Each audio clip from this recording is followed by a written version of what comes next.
season, and here's some of the dirt I pulled out of the pit, and there's a lot of stuff in here that the Indians pried loose, and some that the backhoe pried loose, and you'll see some of the pieces that have a lot of layers and lines and are not good for napping, but a lot of times you'll find pieces that you start testing them, and I take a billet and test all four corners to make sure that they're good. Then there's a lot of good napping material laying here in the pit. So we'll go down in the pit and I'll show you some more of what's going on down there. Okay, now this pit here that I opened has probably going to have a lot of good napping material in it, but you know, it's not so much on top anymore because it's been dug off by the Indians, and I just picked up a couple of hammerstone pieces that they, from beating on the rocks, they break them and whatever. So we'll go down here and I'll show you a little bit more about what to look for in the flint and how to test it. And here's like a couple of hammerstones that were down. There was, before when I opened this, there was like a gap of 2 foot. There was, where the water is, there was a ledge came from both sides, and these hammerstones were down in there, so they were down 8 foot.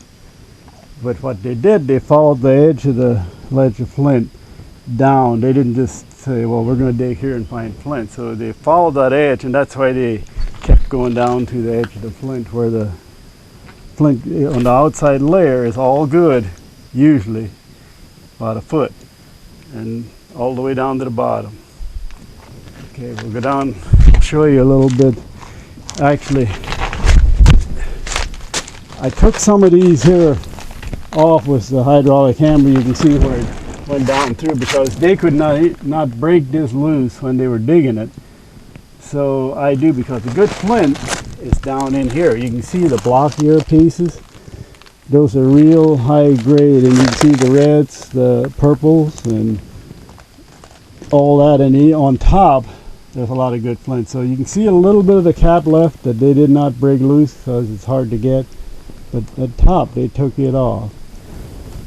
So I'll show you a couple of these blocks here that I got that I want to break them down and show you how I do it. And probably they had to use hammerstones in a similar way to just break them apart. Okay, these are the blocks I pulled loose with the hydraulic hammer. They were laying right up against there, and I came in underneath to keep from damaging the block. And they both came loose, and they both hold some pretty good flint, but these probably could not break it because of the way it's interlocked and put together. And you can imagine, like a hammerstone, you know, you come down along the edge, and you can see where they kept beating it off, and they, you know, they could only move so much of it.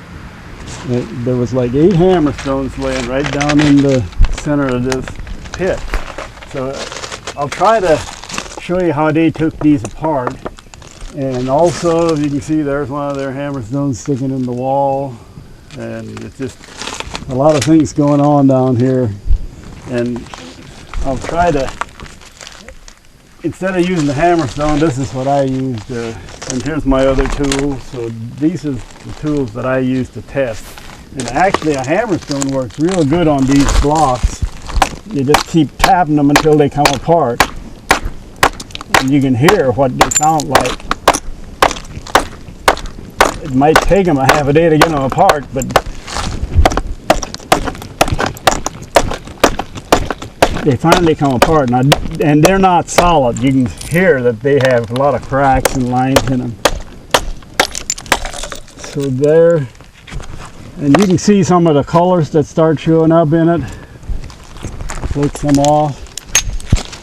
Test every piece, and when you look, there's a lot of browns in it. It's just a good creamy solid piece of flint. But I always test every corner, make sure that it's good enough for napping, and this is a real high grade of flint. I'd like to bust this big one loose, which may take some time. Well, parts of it are coming loose, and And you can see all through it, there's just little layers of flint. And occasionally you'll find a big block. I test them all, and then this looks like it's a pretty good sized block with a lot of reds and stuff in it.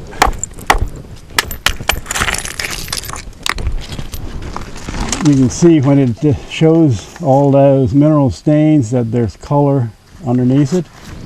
We'll take a look, peek and see what the colors are. Well, broken colors. And you know, it has all kinds of little breaks, but there's a lot of yellowish tans in this one. And this one here probably has reds and purple in it, I think, the way it looks. It's pretty stuck on there too.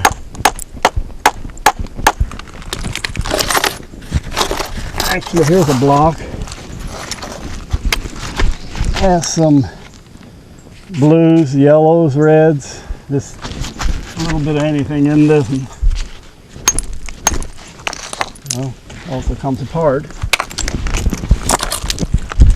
This block here will probably heat into some creamy tans and a little bit of reds. And I can see a little, you know, these here colors will be enhanced a lot. The yellows will turn red when I heat it. And just, you know, you get away from all the cracks. You can see cracks. They just show up. And as you flake it off, and anyhow, that is real good grade of flint. It's as high a grade of flint as that's on the ridge, probably.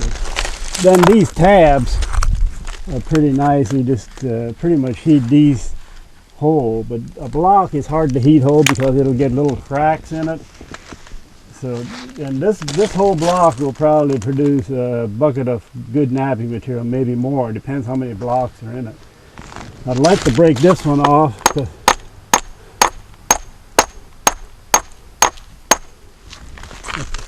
A good block that has,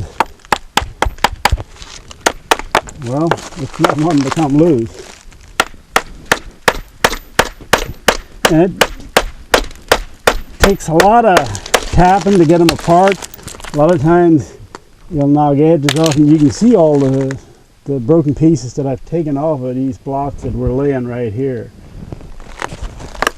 It just takes a lot of tapping on them to get them to come apart. I'm going to try to get these apart here a little bit so they'll come off, and use the hammer to just get in the crack.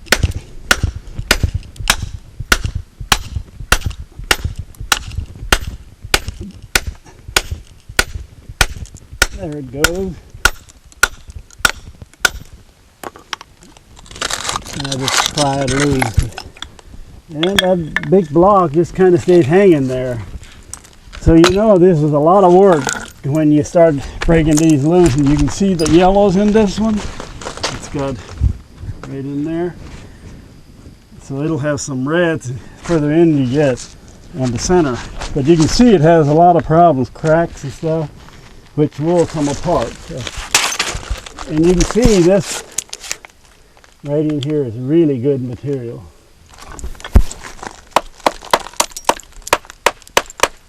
And I'd like to get this big one loose, but not cooperating yet.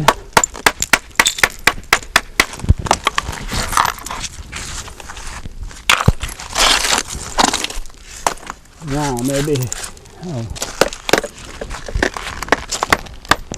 the reason it's stuck, you see this big glob of crystal on there, and that really holds it tight. And maybe like a jigsaw puzzle.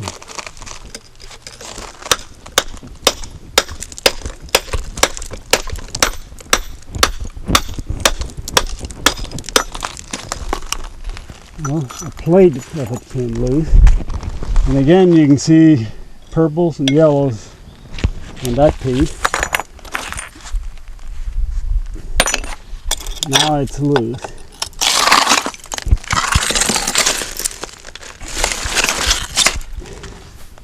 This is what I wanted to show, was where the yellows, the purples, and the reds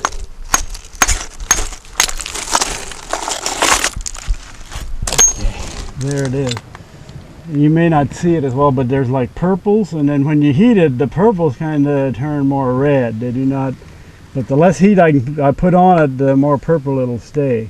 And you can see this side here, from here over, will be really good solid, good napping material.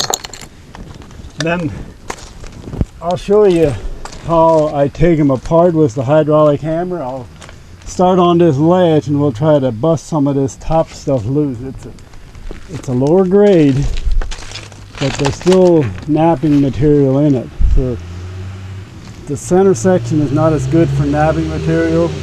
The top and the bottom are the better.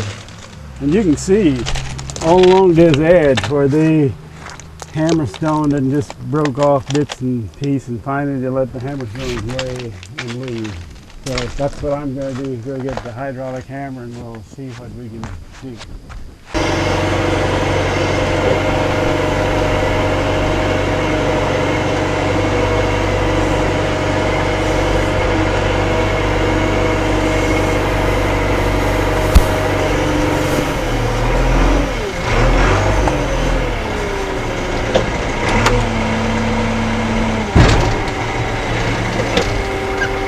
The reason I came in at an angle here with the backhoe is because the layers run flat. So I'd like to come in there and pull under them so they come apart without breaking them up too much. So we'll give this a try. I should be at more of an angle probably, but if this doesn't work, we'll do something next best. So I'm going to fire up and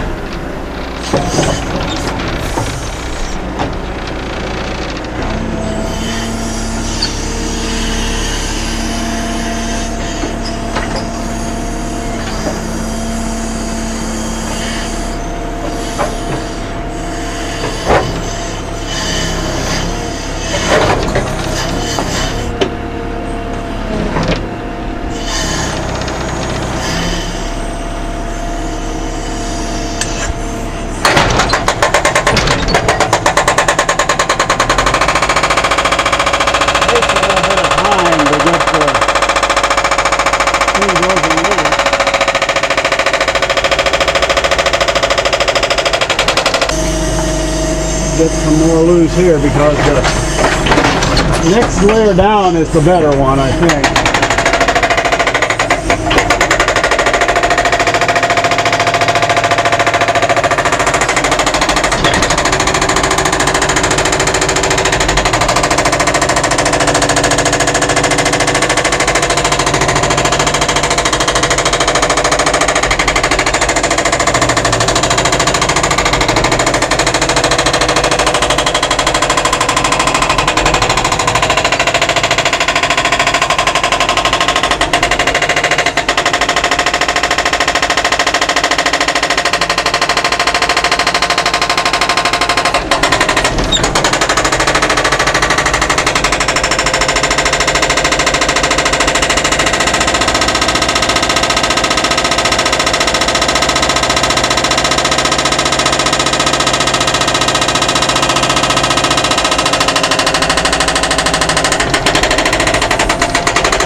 Well, we'll try a different